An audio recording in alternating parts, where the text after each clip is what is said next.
Hi everybody, and welcome to a new editor, this time for the PODxt. Let's launch it. Okay, first thing it asks is if I want to restore the save state. So if you didn't save it to disk before you closed it down, or you didn't save it to the pod, then the state of the editor is retained on disk, so you can restore and pick up where you left off. This is in the standalone version. In the plugin version, it will just do that automatically, so it's saved with your project.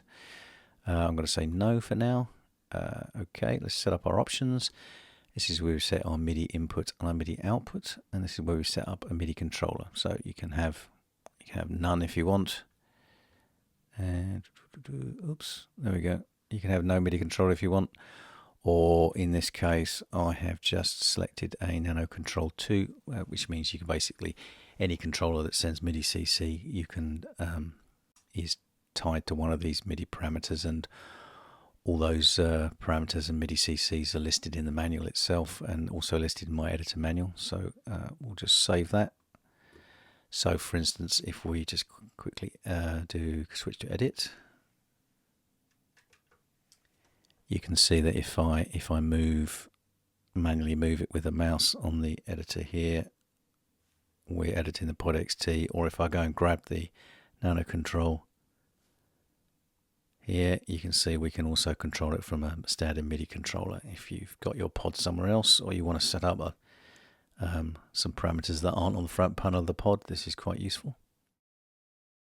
Okay, what else can we do? Okay, packs. So the PODxt has various expansion packs. So what we do here is we set whether we are loaded with any of the expansion packs. So this one I've got here has got all of them. So I'm going to just click yes and press save.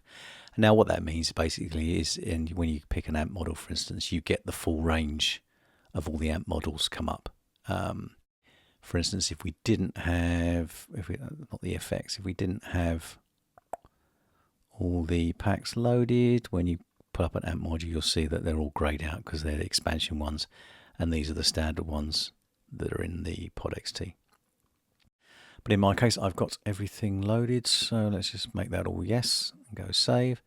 Okay, so you've already seen that you can just do sort of basic editing from the front panel here. What else is there to explain really? Okay, so you can obviously you've got control of everything here, and it's all laid out in front of you. The other thing I've got is the signal flow diagram up here. So if you've got, you'll see that when you switch certain like the mod element here from pre to post, that the signal flow changes to show you how you're changing the signal flow through all the different elements. So that's quite useful. What else we got up here? Okay, we've got randomize functions, so we can just hit random and just generate some randomized tones. There, I've tried to keep within certain parameters to give you something useful, but useful little feature for you.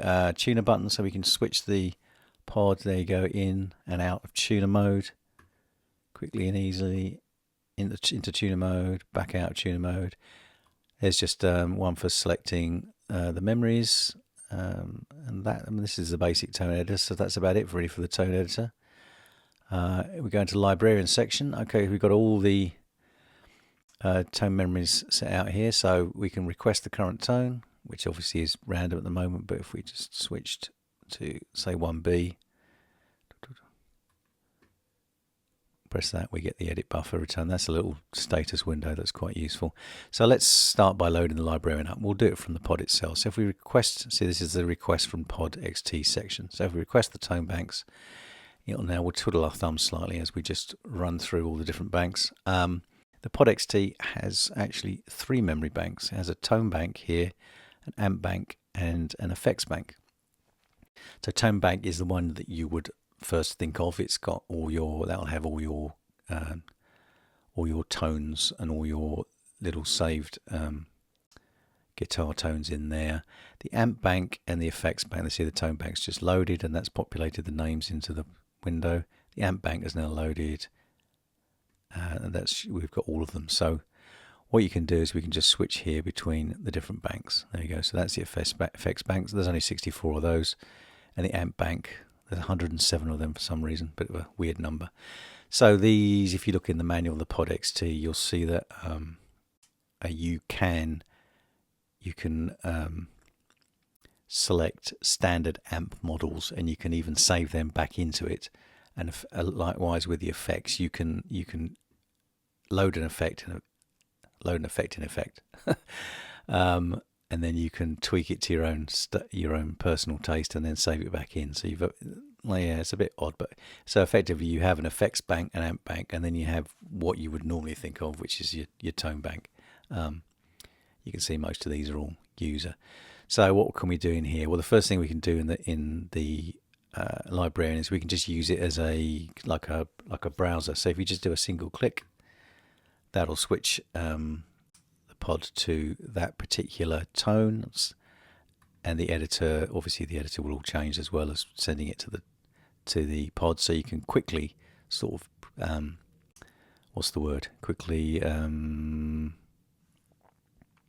audition. You can quickly audition the sounds here just by clicking on things like that. And if you decide that you want to change some stuff, you go, okay, I want to change the order here. I'm going to go left click and drag like that, and then it'll say, okay, do you want to swap that in the Librarian only? In other words, you just want to swap it in here for the moment, or do you want to swap it in the Librarian and you want to swap it in the PODxt's memory as well? So it's a good way of just reordering things into what order you want your tone banks to be in. Okay, what else we got then here? Center pod. So okay, yeah. So if we save current tone to PODxt, then we can pick whichever memory we want to save that in the hardware itself. I'll just say cancel for now. Save bank to PODxt. Right. So like I said, there was 3 different banks. So if you hit that one, there's a little warning here. So you're going to overwrite the memories here. Are you sure you want to do it? And then you can pick which particular bank of the 3 that you want to send from the Librarian and save it into the pod's memory. I'll say no for that one. Save tone to Librarian. Yeah, okay. So let's say we've tweaked this particular one and we go, okay, yeah, I like that better. I'm going to save that into the Librarian. So you just say save tone to Librarian, then you can pick a memory in here, and that will just save it into the local Librarian. And then what else we have? Oh, just a quick note there as well. If you want to change the name of it, you just double click here. There you go. Now you can just put in whatever you like. I'll just leave it the same for the moment. And then last thing we have here is the disk operation. So we can load from disk. So we can, oh yeah, I haven't run it yet. So it's asking me to allow. You only need to do that once. And then we can pick out, yeah, here we go. We can pick just about anything on the Mac here. Obviously, you can pick anything on the Mac here you want, and then find a particular sysx file that you've already saved and load it up. In this case, I'll just cancel that.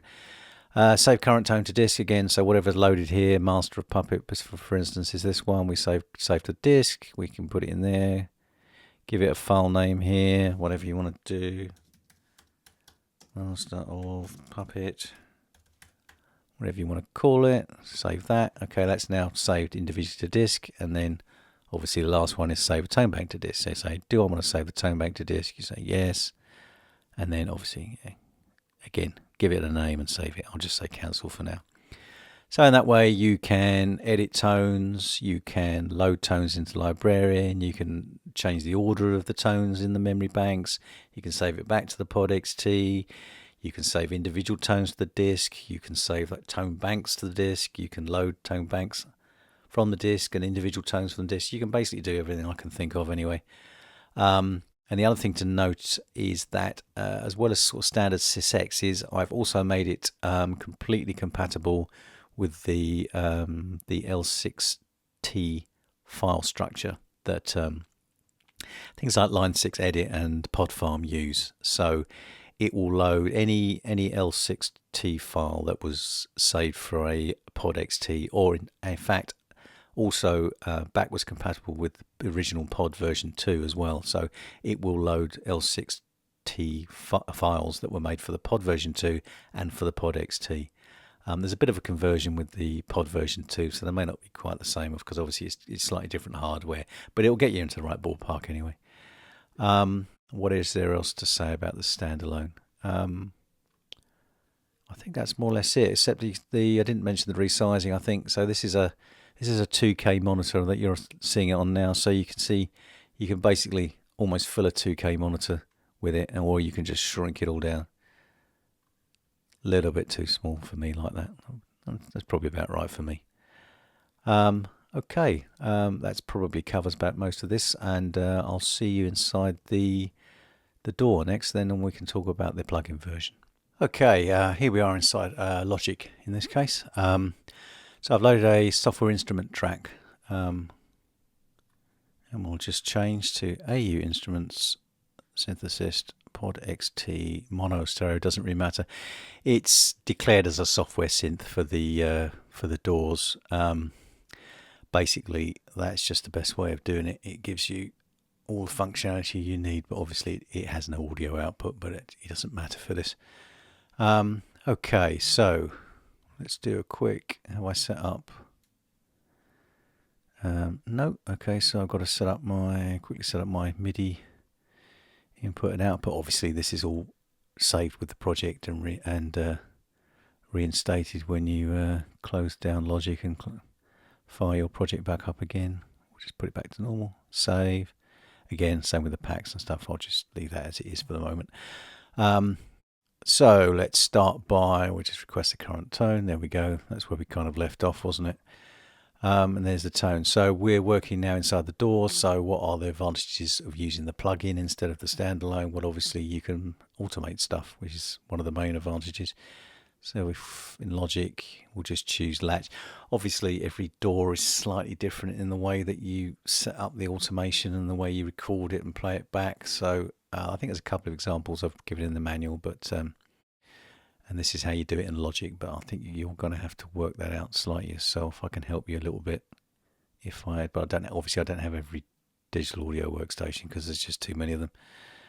Okay, so we choose something from the PODxt editor. So basically everything you can see on the front panel here on the tone editor can be automated. Some you may not want to automate, but they're there anyway. Let's just pick the treble again, shall we? Where's the treble? There's the treble. Right, we'll just do that. So we're in latch mode, treble. So simple thing is start playing, grab hold of it with the mouse, and record the automation like that. There we go.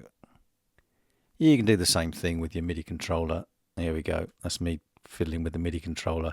Or if you go and grab it on the front panel as well. If we go and grab it here. There you go. I'm just doing that from the PODxt's front panel. It's all sort of bi-directional. Everything works.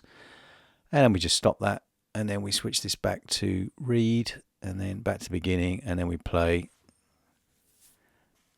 And you'll see that all that automation now is just playing back and being read and altering the treble on your PODxt.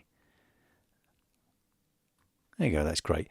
And yeah, the second advantage, of course, is that all your tone tweaks and changes will be retained and saved with the project. So if we go in here, if we close this project down and save it, it will save the state of the editor as well, and it will automatically restore that when you fire the project back up again.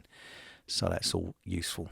There we go. And that's there you go. That's my PODxt editor. And thanks for watching.